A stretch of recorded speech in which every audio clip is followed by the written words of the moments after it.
बच्चों, स्वागत है आप सभी का आज की इस वीडियो में। इस वीडियो में हम लोग बाबू क्लास 11 के फिजिक्स का चैप्टर नंबर 1 स्टार्ट करने वाले हैं, जिसका नाम है मात्रक और मापन। आज से हम लोग इस चैप्टर को स्टार्ट करने वाले हैं और धीरे धीरे हम लोग छोटे छोटे वीडियो में एक एक टॉपिक को दो टॉपिक को छोटे छोटे वीडियो में हम लोग कंप्लीट करेंगे और साथ ही साथ हम लोग 5 से 6 लेक्चर में इसको क्वेश्चन आंसर के साथ क्या करेंगे, ख़त्म कर देंगे। तो चलो बिना किसी देरी के करते हैं स्टार्ट।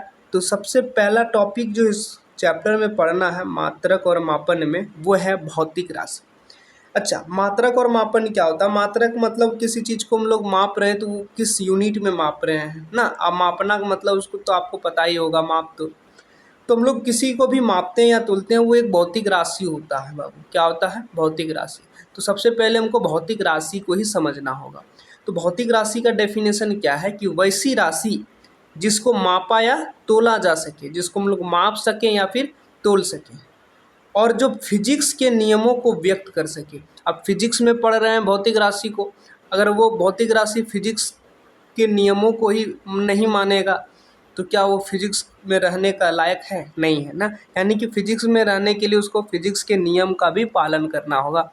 यानी कि हम ऐसे समझ सकते हैं कि वैसा भौतिक राशि जिसको माप या तोल सकें, साथ ही साथ वो भौतिक राशि फिजिक्स के नियमों को भी क्या करे, व्यक्त करे, तो उसको हम लोग क्या कहते हैं बाबू? भौतिक राशियाँ कहते हैं। उसको क्या कहते हैं? भौतिक राशियाँ, इंग्लिश में फिजिकल क्वांटिटी। ठीक, जैसे एक दो एग्जाम्पल देख लो। वैसे तो एग्जाम्पल तो बहुत सारा हो सकता है, लेकिन एक दो समझने के लिए। पहला है लंबाई। लंबाई को माप सकते हैं, हाँ। कोई भी मान के चलो ये पेन को ही मापे, ठीक। मान के चलो कि ये पेन जो है 5 मीटर हो गया, तो इसका लंबाई कितनी है? 5 मीटर। द्रव्यमान, द्रव्यमान का मतलब, अब द्रव्यमान किसी को हम लोग वेट उसको तोलते हैं, तो मान लो कि यहाँ पे 2 kg लिखा हुआ है, तो 2 kg द्रव्यमान हो गया उसका। समय को भी हम लोग माप सकते हैं, बिल्कुल माप सकते हैं। बोलते हैं ना कि 5 सेकंड हो गया, 6 सेकंड हो गया, 1 घंटा हो गया, 2 घंटा हो गया। तो ये सब हम लोग इसको माप सकते हैं। और भी बहुत सारे एग्जाम्पल हो सकते हैं। ये 2-3 ठो एग्जाम्पल से मैंने आपको समझाने का प्रयास किया। तो इसमें जो हम लोग संख्याओं वाला लिखते हैं, इसको संख्यात्मक मान कहते हैं। और इसके बगल में जो m, kg यानी मीटर, kg, सेकंड, ये सब क्या है? ये सब इसका मात्रक है। किसी भी भौतिक राशि को हम लोग दो तरीके, मतलब कि दो चीज़ों से हम लोग मिला करके बनाते हैं। एक तो हमारा उसका संख्यात्मक मान होता है और एक मात्रक। लंबाई भौतिक राशि है ना, उसका एग्जाम्पल दिए है ना भौतिक राशि का, तो लंबाई एक भौतिक राशि है। अब भौतिक राशि किससे बना हुआ है? वो संख्यात्मक मान है और उसमें क्या है? मात्रक है। यानी भौतिक राशि किससे बना होता है? संख्यात्मक मान और मात्रक से। संख्यात्मक मान को बोलते हैं न्यूमेरिकल वैल्यू, इसीलिए उसको हम लोग n से सूचित करते हैं। अब मात्रक को बोलते हैं यूनिट, इसलिए इसको u से सूचित करते हैं।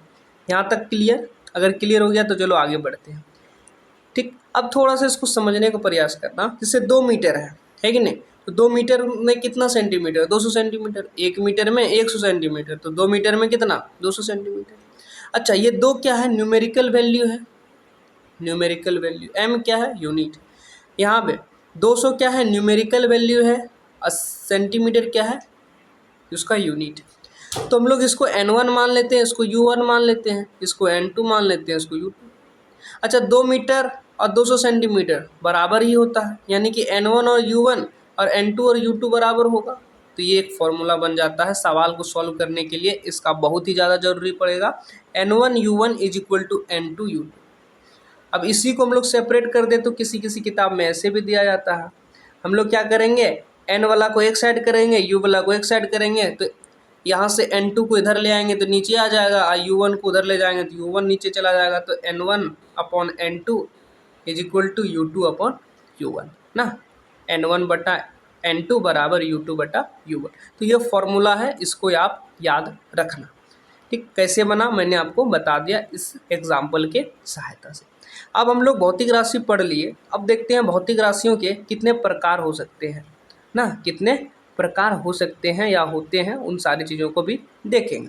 तो भौतिक राशि जो होता है बाबू, वो मेनली 3 प्रकार को हम लोग को पढ़ना है। पहला है मूल राशियाँ, जिसको हम लोग इंग्लिश में फंडामेंटल क्वांटिटीज़ बोलते हैं।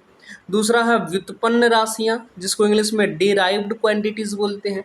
और तीसरा है पूरक राशियाँ, जिसको हम लोग सप्लीमेंट्री क्वांटिटीज़ बोलते हैं। फिर से एक बार देख लो, भौतिक राशि को क्या बोलते हैं? Physical quantity.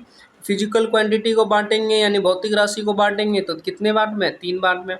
तीनों पार्ट को देखते हैं। 3 भाग है इसका, एक मूल राशि जिसको फंडामेंटल क्वांटिटीज बोलते हैं, व्युत्पन्न राशि, डेराइव्ड क्वांटिटीज, और तीसरा जो है इसका ये है पूरक राशियाँ जिसको हम लोग सप्लीमेंट्री क्वांटिटीज के नाम से जानते हैं। यहाँ तक क्लियर। अब हम लोग एक एक करके मूल राशि, व्युत्पन्न राशि और पूरक राशि के बारे में जानकारी हासिल करते हैं।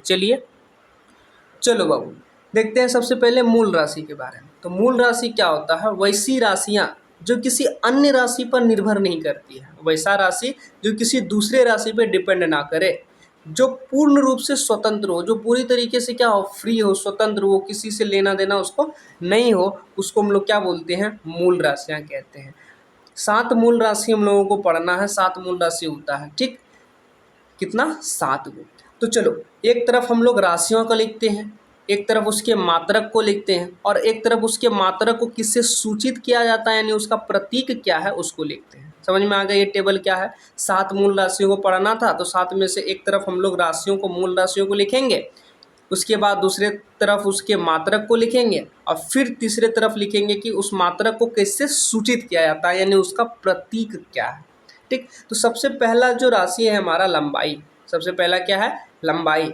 लंबाई का मात्रक होता है मीटर, और मीटर को हम लोग एम से सूचित करते हैं। दूसरा है द्रव्यमान।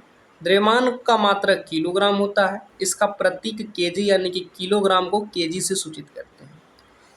तीसरा है समय। समय का मात्रक सेकंड होता है, और सेकंड को एस से सूचित करते हैं। चौथा है विद्युत धारा। विद्युत धारा का मात्रक एम्पियर होता है, इसका प्रतीक क्या है? ए है। पांचवा है तापमान। तापमान का मात्रक केल्विन, इसका प्रतीक के। छठा है ज्योति तीव्रता, जिसको हम लोग कैंडला से हम लोग मापते हैं, इसका मात्रक है कैंडला, और कैंडला को सूचित करते हैं सीडी से। सातवां है पदार्थ की मात्रा, जिसका मात्रक है मोल, और इसको एमओएल मोल से प्रतीक इसका होता है यानी मोल से सूचित करते हैं।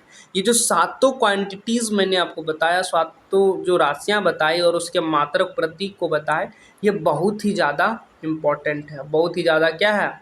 इम्पॉर्टेंट है। तो इसको अगले लेक्चर जो आने वाला है उसको देखने से पहले इसको ज़रूर से कर लेना, इसको ज़रूर से करना। चाहे आप उसका डेफिनेशन याद करो चाहे ना करो, कम से कम इतना ज़रूर करना कि इस 7 का नाम आना चाहिए, इसका मात्रक क्या होता है वो याद होना चाहिए, और इसके प्रतीक क्या होते हैं ये याद होना चाहिए।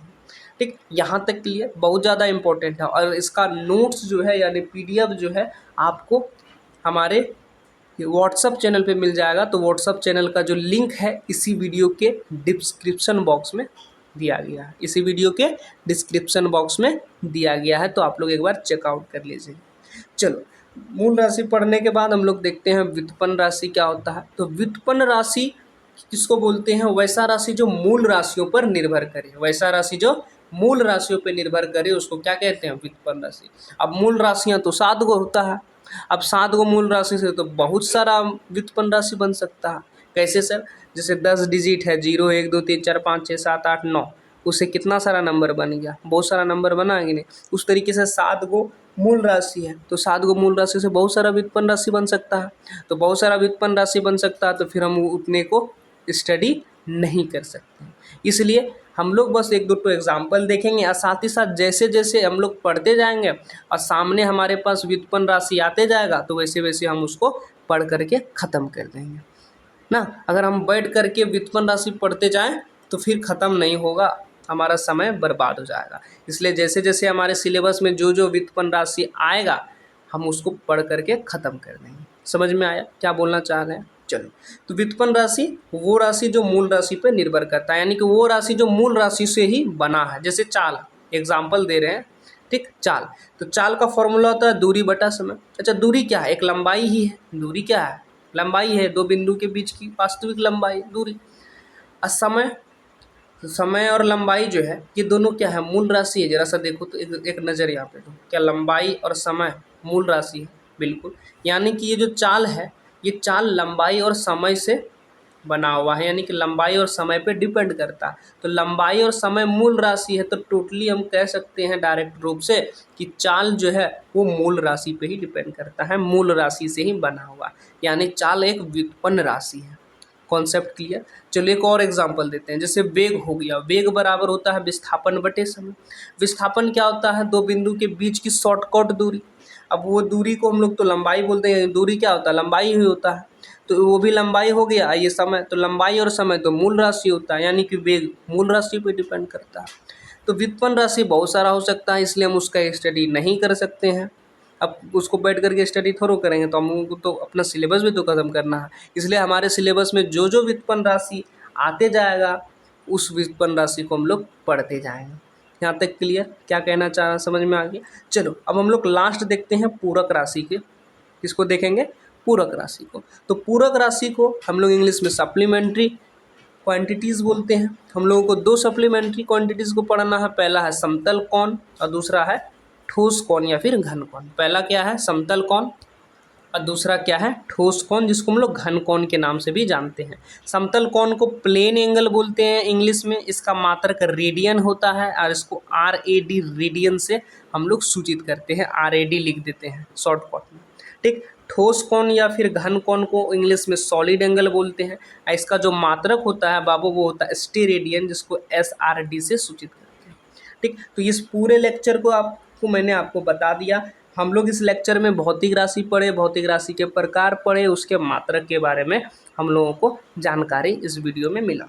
अगर ये वीडियो पूरा समझ में आया, जो जो कॉन्सेप्ट मैंने बताया वो सारा समझ में आया, तो वीडियो को लाइक करो। चैनल पे बाबू नए आए हो तो चैनल को सब्सक्राइब करके हमारा सपोर्ट करो, और वीडियो को अपने दोस्तों के पास शेयर करो, ताकि वो लोगों को भी इन सब का फ़ायदा मिले, इस वीडियो का फ़ायदा मिले, ताकि उन लोगों को भी ये कॉन्सेप्ट सीखने को मिले। चलो मिलते हैं हम लोग अगले वीडियो में, लेकिन अगले वीडियो के लिए आपको इस लेक्चर को ढंग से देखना है, इसका नोट्स बनाना है और साथ ही साथ इसको रिवाइज करना है। पूरा नॉलेज अगर इस लेक्चर का होगा तो ही अगला लेक्चर समझ में आएगा, ठीक है। पढ़ाई ज़बरदस्त तरीके से करते हैं। जय हिंद, जय भारत।